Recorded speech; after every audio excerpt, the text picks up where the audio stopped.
آیت الکرسی شیاطین جناتوں سے حفاظت کرتی ہے۔ ابی بن کعب رضی اللہ عنہ کا ایک کھجور سے کھانے کا میدان تھا جس میں کھجوریں تھیں، وہ اس کی نگرانی کرتے تھے۔ ایک دن دیکھا کہ کھجوریں کم ہیں تو اس کا پہرا دیا۔ کیا دیکھتے ہیں کہ ایک جانور ہے جو بالغ لڑکے کے مشابہ ہے۔ میں نے سلام کہا، اس نے سلام کا جواب دیا۔ میں نے کہا جن ہو یا انسان؟ اس نے کہا جن۔ انہوں نے کہا مجھے اپنا ہاتھ دکھاؤ۔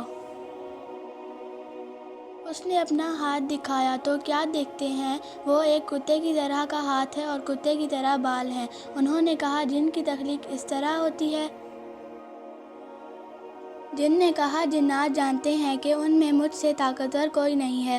میرے والد نے اس سے کہا تمہیں اس کام پر کس نے مجبور کیا؟ اس نے کہا ہمیں خبر ملی ہے کہ تم ایسے شخص ہو جو صدقہ پسند کرتے ہو، اس لیے ہم نے سوچا کہ ہم بھی آپ کا کھانا کھائیں۔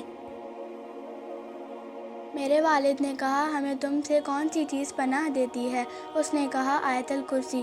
میرے والد صبح نبی صلی اللہ علیہ وسلم کے پاس گئے اور انہیں بتایا تو آپ صلی اللہ علیہ وسلم نے فرمایا اس خبیث نے سچ کہا۔